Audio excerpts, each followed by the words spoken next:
when Russia's nuclear-capable intercontinental ballistic missile, ominously dubbed the Satan II, was first tested in 2022, the country's president Vladimir Putin called it a truly unique weapon that would force other countries threatening Russia to think twice. He also said the missile had the highest tactical and technical characteristics and had no analogues in the world. Fast forward to 2024, and it seems the only thing truly unique about the Satan II is its ability to self-destruct before even leaving the test launch pad, making one wonder if even the missile has had enough of Putin's leadership. The failed test did send shockwaves, not across the globe as Putin had envisioned, but directly into the face of his regime's overblown rhetoric. But how did this mighty weapon of mass embarrassment manage to fail so spectacularly? And how do we even know about it? Given the Kremlin's obsession with keeping its disasters under wraps, we've got all the answers for you in this video. Now, one question might arise instantly. What is Russia doing testing nuclear missiles, while the country is itself falling apart at the seams? 2.5 years into what was supposed to be a David versus Goliath conflict, Ukraine, aka David, has managed to assume the role of the invader with its incursion into the Kursk region and embarrass Goliath on pretty much a daily basis. And here Putin and his cronies are playing missile launch bingo. Well, this wannabe nuclear test was actually a desperate ploy to salvage Russia's reputation through intimidation. Once touted as possessing the second strongest military in the world, Russia has now become a laughingstock on the Ukrainian battlefield, facing humiliation and defeat at every turn since the invasion began. That's why Putin and his lapdogs have been scrambling to save face, and with the Russian soldiers falling like flies, their supposedly superior tanks reduced to scrap metal by Bradley fighting vehicles, essentially glorified battle taxis, and their once mighty Black Sea fleet getting wrecked by a country with no navy, the last thing Putin can boast of is the country's nuclear arsenal.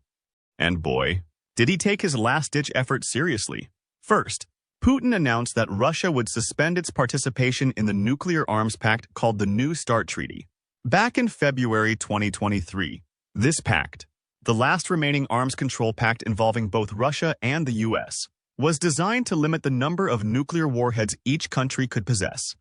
It was a symbolic gesture of stability and restraint in an increasingly volatile world. But with the tide of war turning against him, Putin tore up the rulebook on nuclear arms control in an effort to project an image of power and intimidate his enemies. This is also when Putin first announced that Russia would resume nuclear testing, because its number one enemy, the US, was doing so as well. And the US certainly did, conducting a Minuteman III intercontinental ballistic missile, ICBM, test launch in September of 2023. But you see, the difference between this test and the one that would take place in Russia a year later is that the US actually managed to launch its missile. Believe it or not, the ICBM's re-entry vehicle even managed to travel roughly 4,200 miles to the Kwajalein Atoll in the Marshall Islands. Now that's just showing off. Naturally, Russia initially thought it could replicate the US's success and one-up their adversary. So Sergei Karakayev, the commander of the strategic missile forces of the Russian Federation, announced that the country intended to carry out 7 ICBM tests in 2024. The ultimate fate of these tests might be deserving of an entirely separate video, but for this one, here's how Putin and his propaganda posse tried to paint a picture of invincibility behind Russia's nuclear arsenal. Knowing that all this talk ends in an epic embarrassment makes the following attempts at posturing all the more entertaining. Let's start with the Kremlin's spin doctor-in-chief, Putin. In June 2024, Putin held a now rare press conference with senior editors from international media outlets. At the conference, Putin once again threatened to use nuclear weapons, and even provided a justification for it. Here's what he said. "We have a nuclear doctrine. Look what it says. If someone's actions threaten our sovereignty and territorial integrity, we consider it possible for us to use all means at our disposal. This should not be taken lightly, superficially."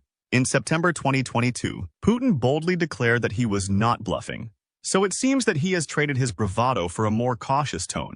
This might be due to the fact that reality has caught up with his bluster, leaving him with a hefty dose of humility. Or perhaps it has to do with the fact that it was proven time and time again that he was, in fact, bluffing. The latest red line that caused Putin's threats, Ukraine receiving permission to strike Russian soil with Western-supplied weapons, is probably the 100th red line he's drawn in the sand. Each time, he declares it the point of no return. only to watch Ukraine charge forward, rendering his warnings as hollow as his military promises. The next in line to threaten nuclear annihilation, and essentially hype up a massive failure, is Dmitry Medvedev, the Deputy Secretary of the Russian Security Council and, arguably, the Clown Prince of the Kremlin. Russia's former president took to Telegram in September of 2024 to threaten to turn Kiev into a giant blot of molten gray mess. Although Medvedev's erratic Telegram ramblings are too good not to be shared in their entirety, we'll give you a synopsis for the sake of brevity and sanity. Medvedev started off his message by describing how the Western world sees the Russian threats of nuclear annihilation. He said that the West believed that the Russians won't cross the line and that they only wanted to scare the West. And anyway, who needs an apocalypse? He added. And that's probably the only sane part of his entire message. Together with deeming the nuclear conflict a very bad story with a dire outcome, and calling a nuclear response a hugely complex decision with irreversible consequences. Hearing this, you might even think that Medvedev had a moment of clarity, a brief flash of reason amidst the chaos of his usual bombast. But no such luck. For in the very next line, he said, "What the pompous Anglo-Saxon dimwits failed to admit, though, is that you can only test someone's patience for so long." It will turn out in the end that certain moderate Western analysts were right when they warned. True, the Russians are not likely to use this response, although it's still a possibility. He then ended his message by saying, "And then it's over. A giant blot of molten gray mess in the place where the mother of Russian cities, the historic name of Kiev, once stood." He even threw in an English expletive at the end for good measure. With this bizarre message in mind, you'll probably understand why the U.S. Department of State answered what they referred to as standard Kremlin nonsense with one sentence. We know by now not to take Medvedev seriously. The final piece of the propaganda puzzle came from Sergei Lavrov, Russia's Minister of Foreign Affairs and the Kremlin's master of misdirection. Mere days before the Satan II missile exploded in Putin's face, Lavrov delivered a theatrical warning to the West, promising that Moscow's nuclear arsenal was at full combat readiness. In a speech that seemed to rip straight from a B-movie script, Lavrov declared, "We talk about red lines, expecting that our statements will be heard by intelligent, decision-making people." He added that he was convinced that in such situations, decision-makers have an idea of what the Kremlin is talking about, as nobody wants a nuclear war. Lavrov's remarks were supposed to set the stage for this massive test, a show of force meant to intimidate anyone who dared question Russia's resolve. But instead of instilling dread, it became evident that the whole plan was destined for disaster. As Lavrov waxed poetic about the weapons whose use will involve grave consequences for the masters of the Ukrainian regime, the only thing he truly managed to achieve was to make the failure of the upcoming launch all the more laughable. Speaking of the launch, or of the attempt to launch, rather, let's finally break down what happened on that fateful day in September. According to Pavel Podvig, the analyst running the Russian Nuclear Forces Research Project, the attempted launch of the Satan II likely took place on September 9, 2024. Podvig made this conclusion based on a Notice to Air Missions, or NOTAM for short, issued to the pilots in the area on September 17th, and canceled 2 days later, on September 19th. The NOTAM notification is a crucial safety measure in aviation, informing pilots of any potential hazards in the vicinity. In this case, it appears that the Russian military was attempting to create a no-fly zone for the imminent missile test, likely hoping to ensure that nothing would interfere with their grand display of firepower. The display in question was supposed to occur at the Plesetsk Cosmodrome, a strategic location nestled in the Arkhangelsk region of Russia, situated approximately 500 miles north of Moscow and about 250 miles east of Finland's border. This spaceport is the northernmost operational orbital launch site in the world, originally developed as an ICBM site for the Soviet R-7 Semyorka missile, developed during the Cold War. Plesetsk has evolved into a hub for various military and satellite launches, making it a critical asset in Russia's defense and space capabilities. With this in mind, it's no wonder this location, surrounded by dense boreal pine forests and flat terrain, was chosen to be the stage for a powerful display of Russian military might. However, the only thing it ended up being was a backdrop for another colossal failure, coming from Russia. This time, the failure involved the RS-28 Sarmat super heavy intercontinental ballistic missile that we've been referring to by its colloquial name, Satan II. Let's get to know this infamous missile a little better. before it inevitably stumbles its way into the annals of military bloopers. The RS-28 Sarmat is a three-stage, silo-based, liquid-fueled ICBM, designed to replace the Soviet-era R-36M model in Russia's arsenal. As you can probably guess, the R-36M was the original Satan, courtesy of NATO reporting names. With a length of 115, 8 feet, and a diameter of almost 10 feet, the Satan II boasts a hefty launch weight of around 460,000 pounds, thanks to a rather impressive operational range of 11,000 miles. The Satan II could target virtually any location in the US and Europe with precision. That is, of course, if it managed to actually launch first. All jokes aside, the RS-28 missile being grounded is the best-case scenario for the rest of the world. Why?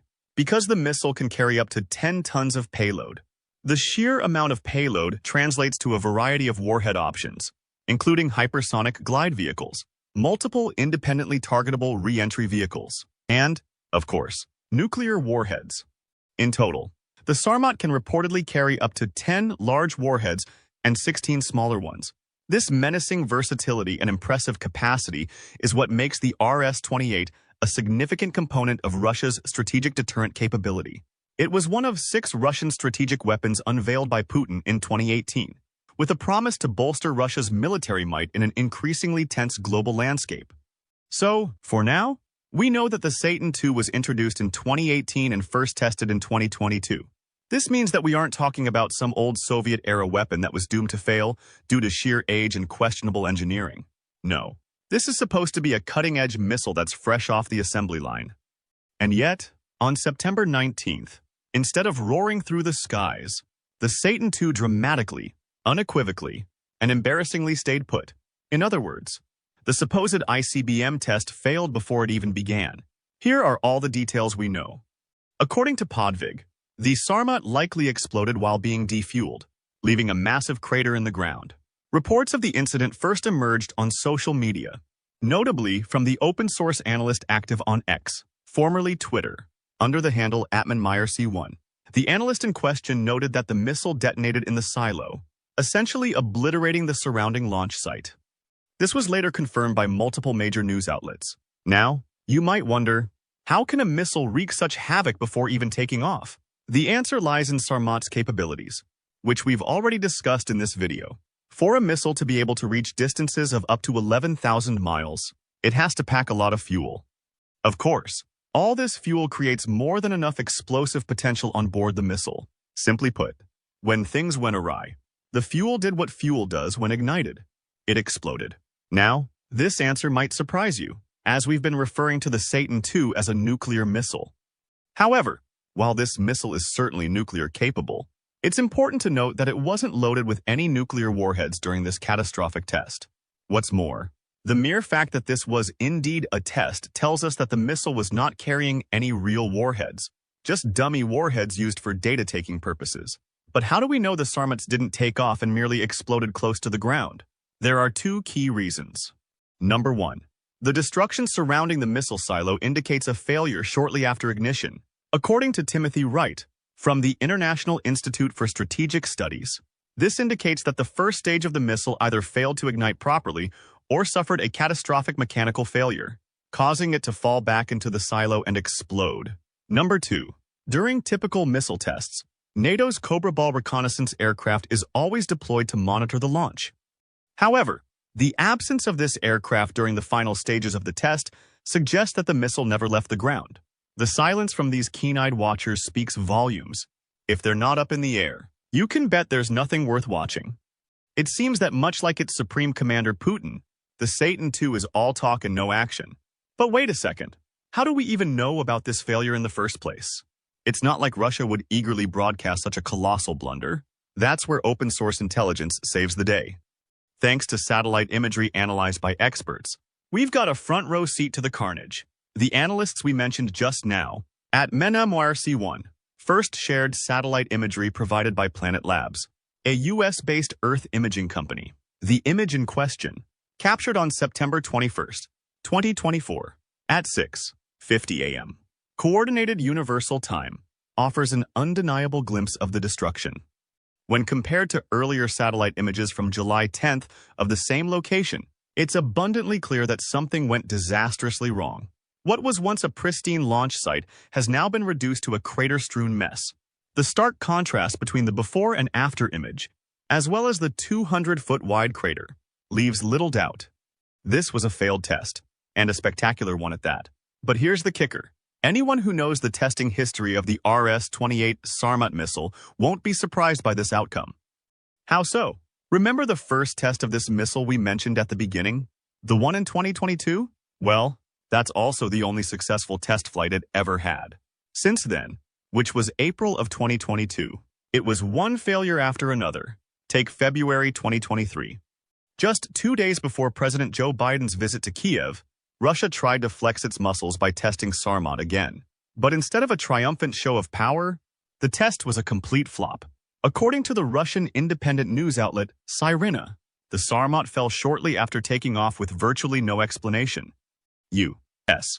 officials later confirmed that the missile failed miserably, adding another strike to its growing list of failures. Never one to admit defeat. Russia attempted another test shortly after the embarrassing February setbacks. Spoiler alert. It also failed. In fact, the entire launch was cancelled due to a failure in the missile's centralized control system. Fast forward to October 2023 and we have yet another failure. But this time, the telemetry system failed. According to Sirena, this failure was explained by a human error. In November 2023, the Sarmat fell 77 seconds into the flight, landing some 186 miles from the launch site. Just as with the test in February, there was no explanation of what went wrong. And then came September 2024, when things really hit rock bottom, quite literally. So what we're left with is a so-called cutting-edge weapon that spent more time digging craters than flying through the air. Now, you might think that this outright humiliating track record would be enough to dissuade Russia from parading Satan II as their crown jewel of military innovation. But surprise, this missile officially entered operational service in September 2023. Becoming the world's longest-range and most powerful extant ICBM system. On paper, of course. Even after the explosion we've discussed in this video, and the subsequent destruction of its launch site, Nikolai Sokov, a former Russian and Soviet arms control official, said that Moscow would likely persist with the Sarmat program. Apparently, when your missile is better at landscaping than launching, the only logical move is to just keep digging. The Kremlin, for its part, has stayed remarkably tight-lipped.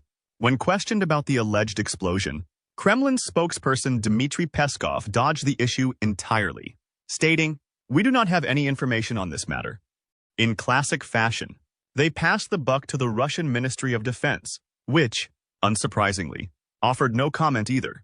It seems that in Russia, when missiles fail, so does transparency. As for the rest of the world, reactions have been mixed, though largely unimpressed.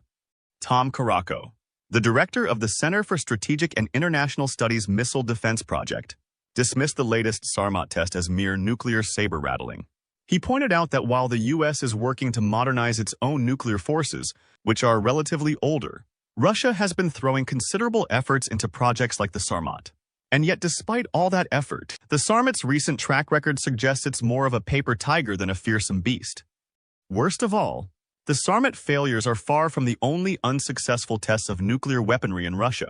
On June 30, 2023, Russia tried to test its Poseidon apparatus, officially known as Status 6 Oceanic Multipurpose System.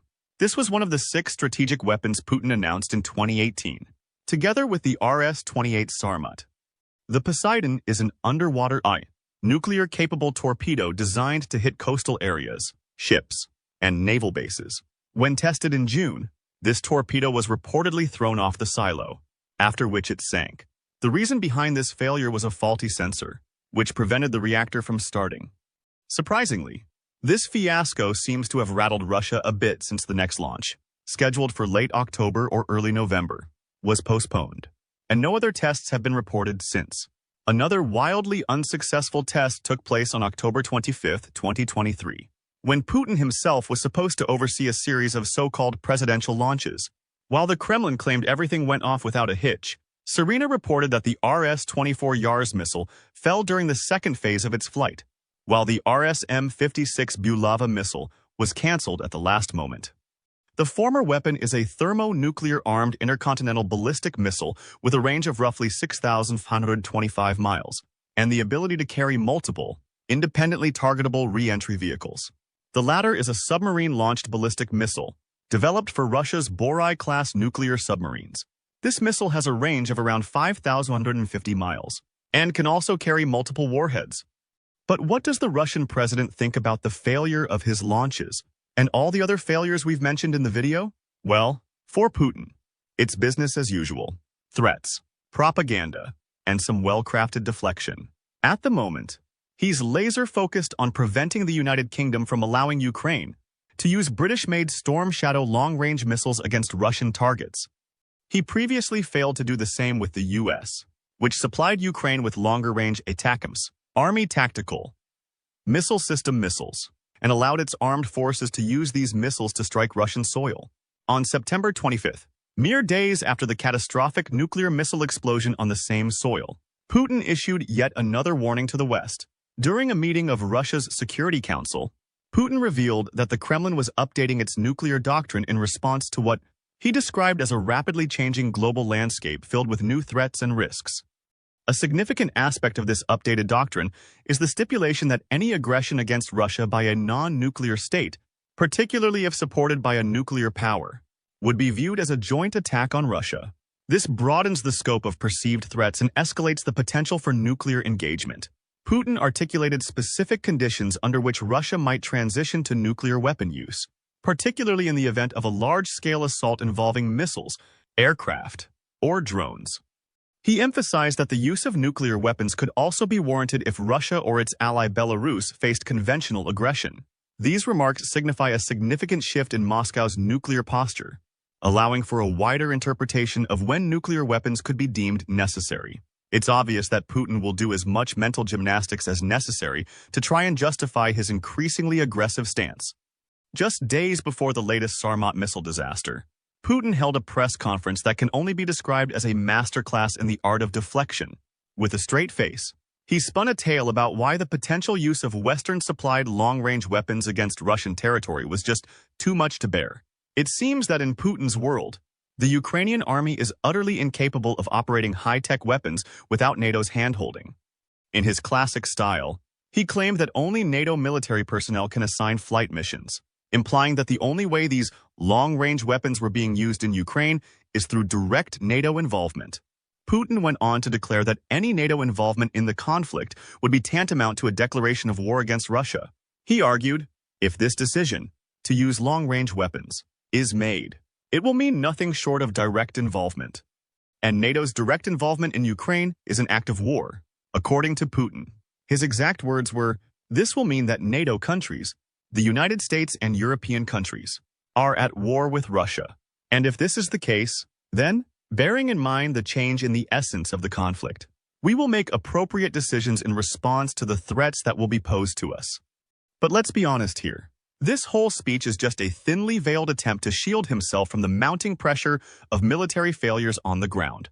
After all, if his missiles are blowing up in his own backyard, the last thing he wants is for anyone to think he can't handle a little Western assistance.